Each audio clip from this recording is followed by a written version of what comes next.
Hello students, my name is Arshan and today we will do the 13th chapter of class 7th mathematics textbook of NCERT, and the name of the chapter is Exponents and Powers Part 2. So students, very large numbers are difficult to read, understand, compare and operate upon. To make all these easier, we use exponents, converting many of the large numbers in a shorter form. And now in this part, we will talk about the laws of exponents and more. So let us start this chapter with the first topic, that is laws of exponents. So students, our first law is multiplying powers with the same base. So students, let us take our first example. We will take 2 to the power 2 multiplied by 2 to the power 3. Now we know that 2 to the power is 2 multiplied by 2 and 2 to the power 3 is 2 multiplied by 2 multiplied by 2. So in a whole, we will get the answer as 2 to the power 5, which we can also write as 2 to the power 2 plus 3. So students, note that the base in 2 to the power 2 and 2 to the power 3 is same, and the sum of the exponents, that is 2 and 3, is 5. Let us take another example.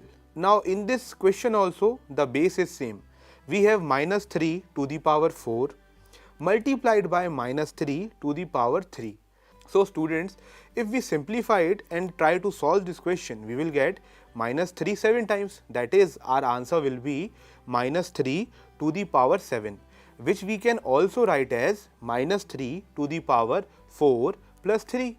Now again students, note that the base is same and the sum of exponents, that is 4 and 3, is 7. So students, let us take another example. A to the power 2 multiplied by a to the power 4. Now for solving it, we will simplify it. So we will write a multiplied by a 6 times and we will get the answer a to the power 6. Now in this question, also note that the base is the same and the sum of the exponents is 2 plus 4, that is 6. So from all these questions, we can generalize that for any non-zero integer a, where m and n are whole numbers, we can say that a to the power m multiplied by a to the power n will give us the answer a to the power m plus n. So let us see another question then.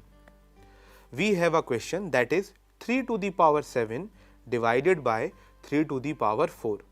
So if we try to solve it, we will get 3 multiplied 7 times divided by 3 multiplied 4 times. So students, now if we further simplify it, we can also write it as 3 to the power 7 divided by 3 to the power 4 will give us 3 to the power 3. Now we can also write 3 to the power 3 as 3 to the power 7 minus 4. Now note students, in 3 to the power 7 and 3 to the power 4, the base is same, that is 3, and the power 7 and 4 becomes 7 minus 4, and 3 to the power 7 divided by 3 to the power 4 becomes 3 to the power 7 minus 4. So students, now we will let a be a non-zero integer, then a divided by 4, then a to the power 4 divided by a to the power 2 will give us a multiplied by a multiplied by a multiplied by a divided by a multiplied by a. If we solve it further or simplify it further, we will get a multiplied by a, that is a square. So we can also write that a to the power 4 divided by a to the power 2 is equals to a to the power 4 minus 2, or a square. So in general, for any non-zero integer a to the power m divided by a to the power n will give us a to the power m minus n, where m and n are whole numbers and m is greater than n. So students, this was one of the other law of exponents. Now let us move on to another topic, that is taking power of a power. So students, consider the following question, that is simplify 2 to the power 3 to the power 2. Now in this question, 2 to the power 3 to the power 2 may confuse some of you people. So students, it means that 2 to the power 3 is multiplied 2 times with itself. So we can write it as 2 to the power 3 multiplied by 2 to the power 3. So we can write it as 2 to the power 3 plus 3. Since we have learnt about this law of exponent, that a to the power m multiplied by a to the power n is equals to a to the power m plus n. Hence, we have got the answer 2 to the power 6, which is the answer for this question. Now, similarly, let us take another question, that is 3 to the power 2 to the power 4. That means, student, that 3 to the power 2 is multiplied 4 times with itself. That is 3 to the power 2 multiplied by 3 to the power 2, then once again multiplied by 3 to the power 2, then multiplied by 3 to the power 2. So, we can write it as 3 to the power 2 plus 2 plus 2 plus 2, that is 3 to the power 8. That is our answer. Now, observe, students, that 8 is the product of 2 and 4. So, we can also write it as 3 to the power 2 multiplied by 4. From this, we can generalize for any non-zero integer a, where m and n are whole numbers, that a to the power m to the power n is equals to a to the power m multiplied by n. With this, students, let us move on to another example question and try to perform it. Example question number 7 is, can you tell which one is greater, that is 5 to the power 2 multiplied by 3 or 5 to the power 2 to the power 3. Now, students, it is a very interesting question which will test our knowledge of this subject.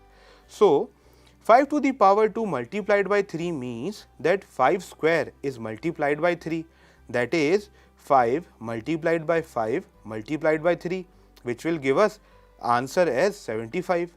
But 5 to the power 2 to the power 3 means 5 to the power 2 is multiplied by itself 3 times, that is 5 to the power 2 multiplied by 5 to the power 2, again multiplied by 5 to the power 2, which will give us 5 to the power 6, which is equals to 15,625.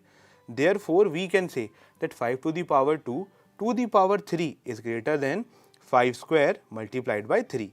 So, students, with this we are almost at the end of our chapter, and in this chapter we have learned almost 3 new laws of exponents. So, we got to learn that a to the power m multiplied by a to the power n will gives us the answer as a to the power m plus n. Then we got to know another law, that is a to the power m divided by a to the power n will gives us answer as a to the power m minus n, where m should be greater than n. And also we got to know the law of taking power of a power, that is a to the power m to the power n is equals to a to the power m multiplied by power n. So, students, with this we are at the end of this part 2. I am sure that you might have understood the concepts of exponents well. So, we will meet next time with some other interesting chapter. Till then, bye bye.